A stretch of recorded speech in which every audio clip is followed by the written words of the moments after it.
Welcome to the Psychotherapy Central podcast, where we discuss love, attachment, and healing from trauma. A place where you can gain the knowledge, tools, and wisdom to help you build secure, flourishing relationships. I'm your host, clinical psychotherapist and couples therapist, Jennifer Nurick.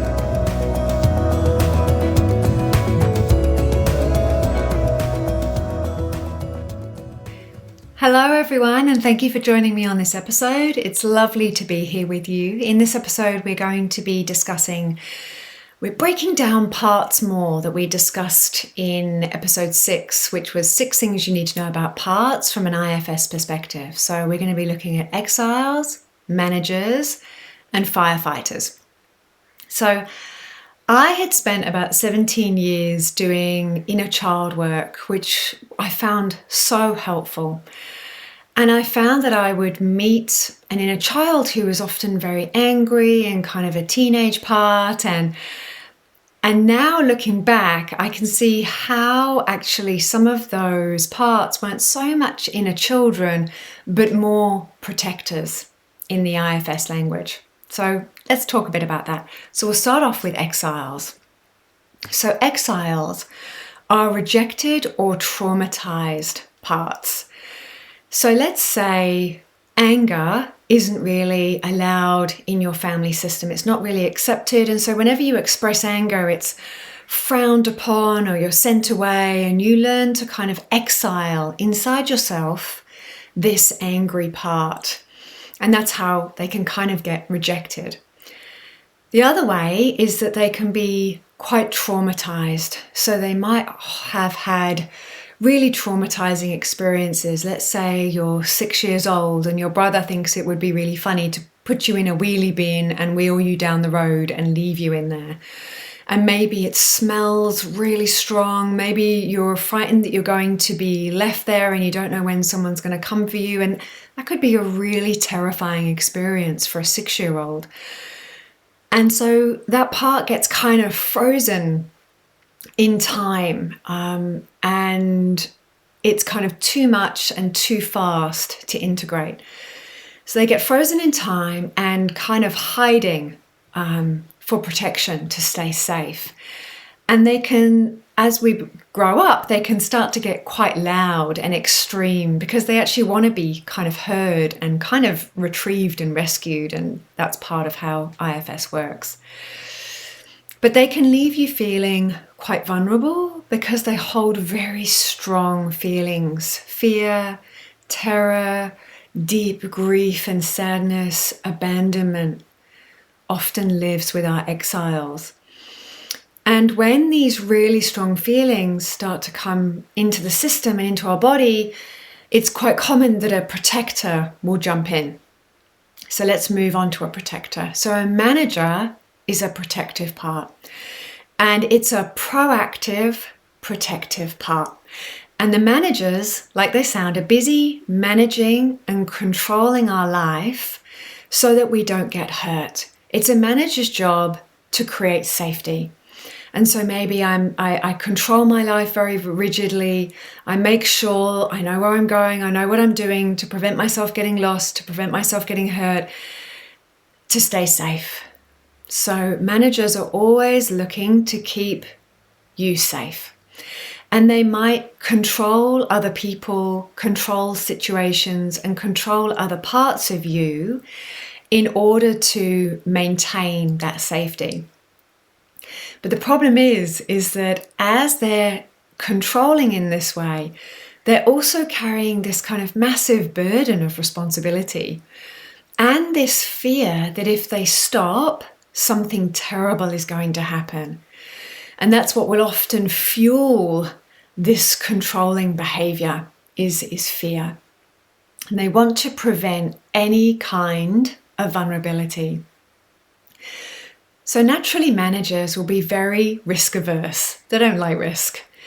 And they are very frightened of the system becoming emotionally overwhelmed. So as soon as they start to feel any kind of exile coming out of exile and being felt, they might become even more controlling of different parts of the system. They might become more critical, more judging, in order to create what they feel is a sense of safety. Many of us are quite blended with our managing parts, and we might feel, well, I'm very, you might find some people in certain roles in their life, like project managers or different kinds of managers in their work, actually have very strong internal managers. And so we can become quite blended with our manager parts and feel like that is who we are. They can also be quite people-pleasing sometimes, the managers. And again, that's to create safety. If I please everyone, if I'm very well behaved, then I'll stay safe. They also care about how they're seen. So they have a very strong, they're often quite vigilant about how other people are responding to them. And if it's not quite right, they'll make adjustments to make sure that they're seen in a way, again, that creates safety, where we can stay safe. Another thing that managers might do is use anger to manage other people. They can often get quite angry, use the anger to control people around them so that they'll do what they think needs to be done in order to stay safe. And that might be appropriate, as in they might be right in feeling that they're not safe, or they might actually be safe but not realize it, just feel unsafe. So let me give you an example of that. I have a very loving mother part, and I have quite a controlling mother part. And when I'm blended, when the controlling mother part kind of takes over, I notice that it happens in moments where I look around and my house is in chaos. There's just clothes all over the floor. People haven't put their shoes in the shoe cupboard. There's plates everywhere, and it's all been left to me. And I feel some of my my own lineage stuff come up in that moment. I feel women in my line saying things like, it's all left to me. I have to do everything. And this kind of burden that my controlling mother part carries. She carries this burden. And so suddenly when she blends with me, she's suddenly telling everybody what to do. Pick this up. She's running around. She's very fast at picking things up. She gets stuff done. But she's very much a controlling manager mother part that I'm sensitive to, that I've over the years befriended and got to know, and I can help her settle down when she comes up really strongly. But that's an example of what it might feel like when a manager comes up. Now, here's something I've learned from working with a lot of people's managers over the years, and that's that managers are usually children themselves.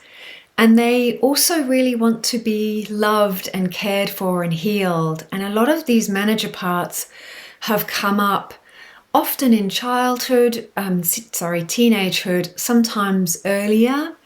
And they've come up to kind of manage and create safety when they were actually much younger. Okay.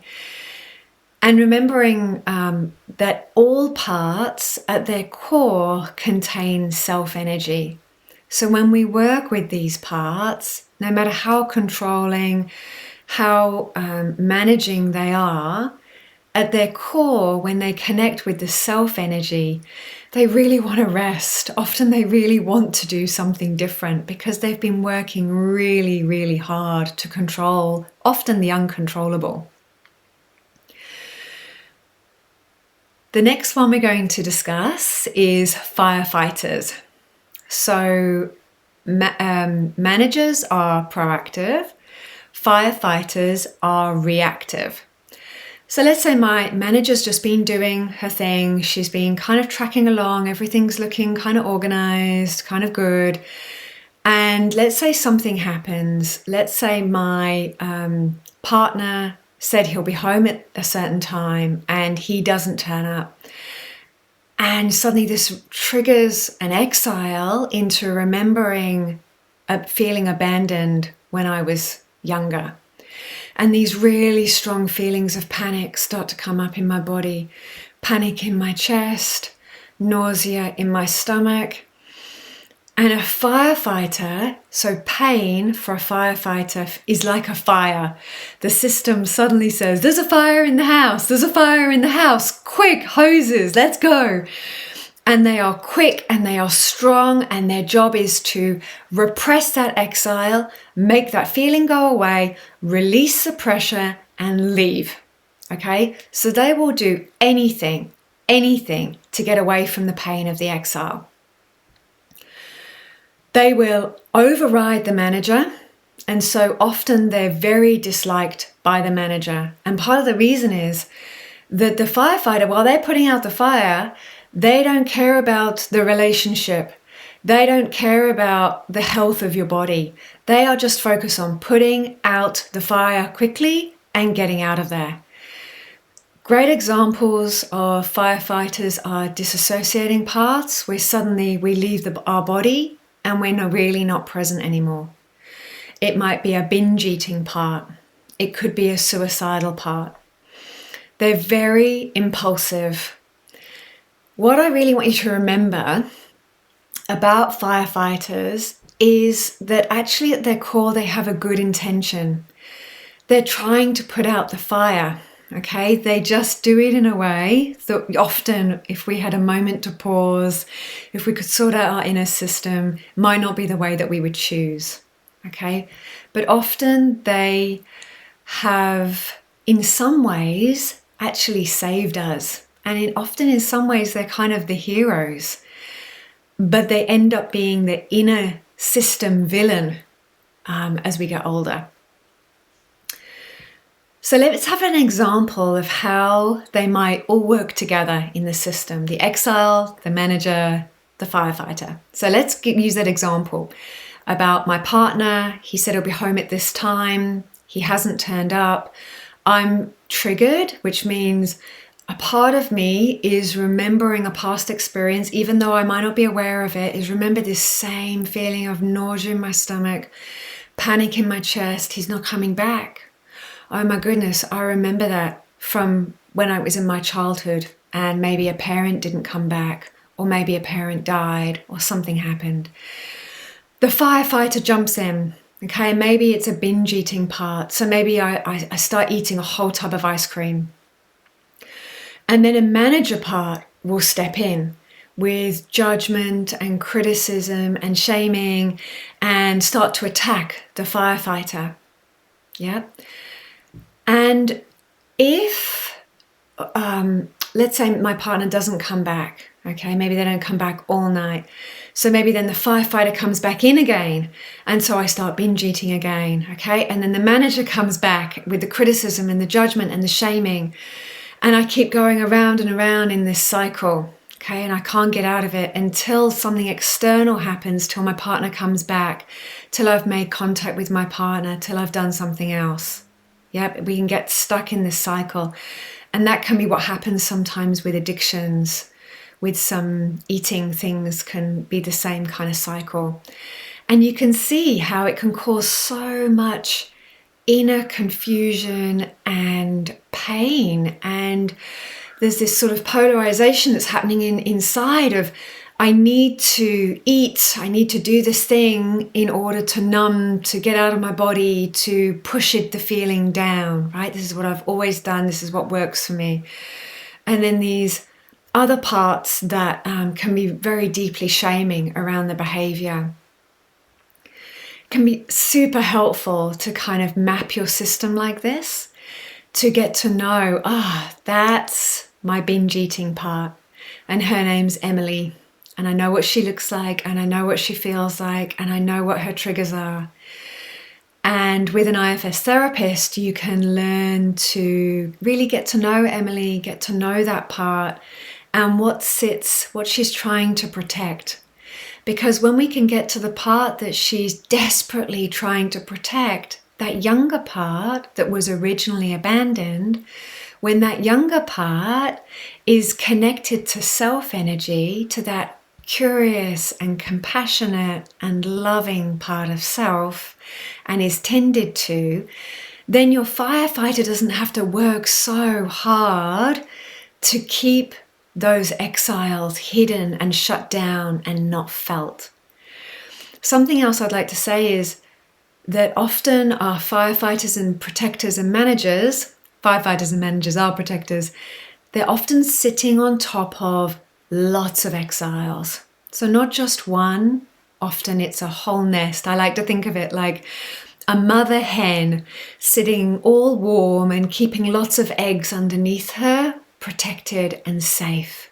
Yeah, that's what she's desperately trying to do. And sometimes the mother hen, if she feels threatened, will squawk really loudly in different ways to keep those eggs safe. And part of what we do in IFS therapy is gently and lovingly take one of those eggs and we warm it up and we hold it and we allow it to change into something else through the self energy and reintegrate into the system in a completely different way.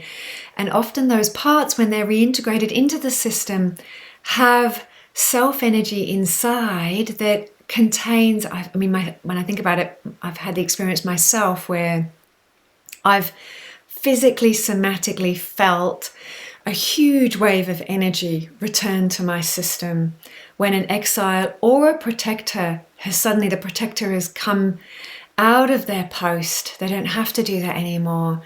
And they're able to let go. The exile's feeling safe. They're able to let go and be held by self, by me.